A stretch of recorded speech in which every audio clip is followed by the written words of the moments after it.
what happens with some of these bigger companies is that they forget who the most important shareholder is.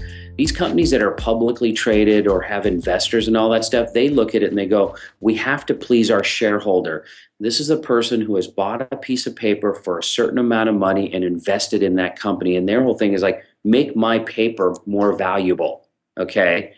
And that's the wrong shareholder to appease. Okay, that person is not buying your product. That person is not driving your brand. That person is not doing anything for you.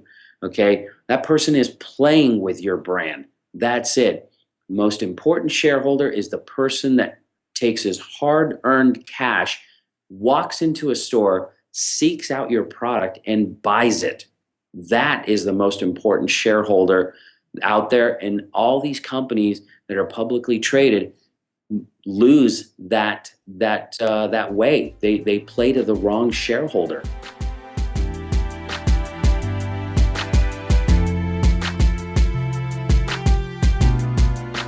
You know, fans was one of the things that I started talking about at Monster Energy with our sales staff. Customers buy stuff when it's on sale.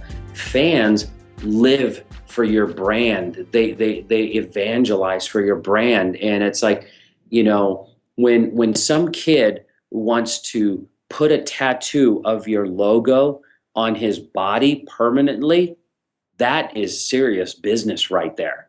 Okay, when a person wants to buy a sticker and put it on their car, put it on their surfboard, put it on their helmet or whatever equipment it is, you have gone beyond the product offering. The product is just one thing that they will purchase, but you know, they want more of your brand and they want to be a representative for your company. You know, that is to reach that status is very, very hard, but it's very doable. It's just to me, when you have fans, it's like you have this relationship with the people that I now refer to as well as being shareholders. These are people who invest in your brand, whether it's getting a tattoo, putting a sticker on their property, or purchasing your product.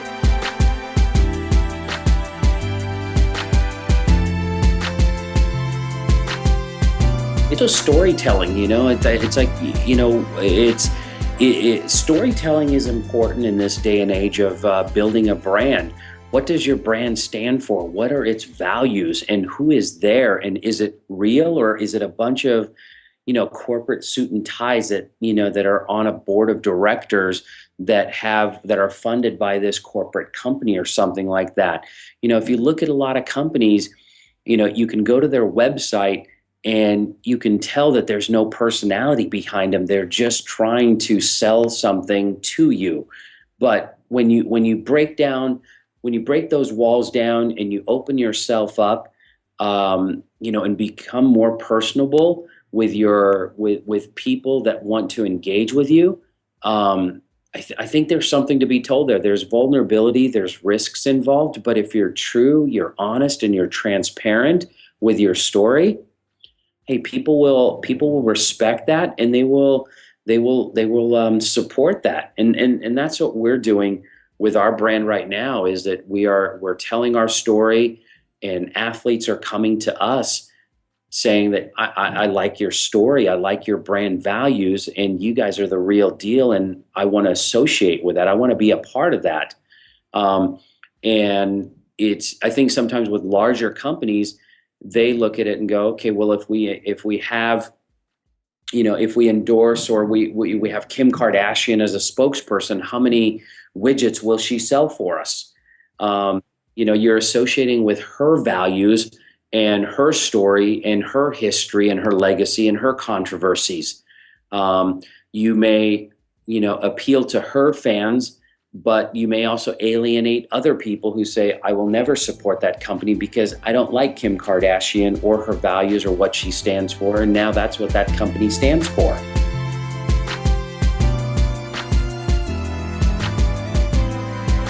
Well, I think the other thing too is that what happens is, like, you know, like what we're doing right now with our brand HDX is that, you know, we are building these, this army of personalities. And some of the people that we are associating with are absolutely obscure people that, many people won't even know. But what we're doing is we are telling their stories because their stories are inspiring to us.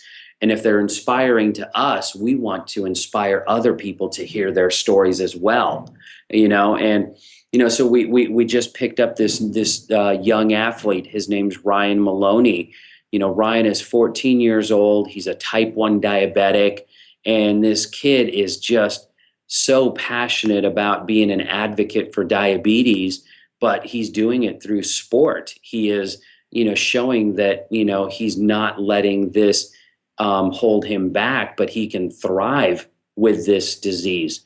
And whether it's triathlons, surfing events, stand-up paddleboarding events, running events, he's just out there telling people that, you know what, if I can do it, you can do it. To us, it was really inspiring and touching.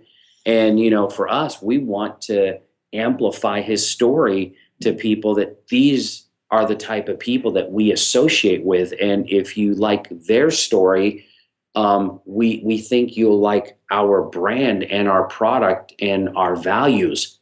And it helps both of us out. So you can find obscure individuals to help tell your story. You don't need famous people. I think sometimes, brands will try and just find the most popular celebrity at the time and use them to endorse their product.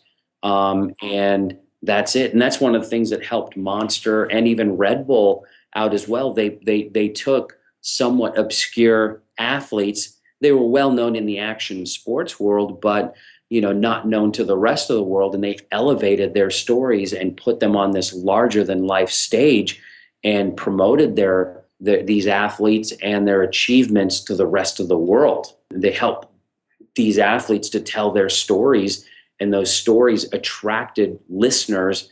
And they said, yeah, it's like, I like this guy and I like what he stands for and I like everything that he's about. And, wow, this brand Monster or Red Bull brought this to my attention.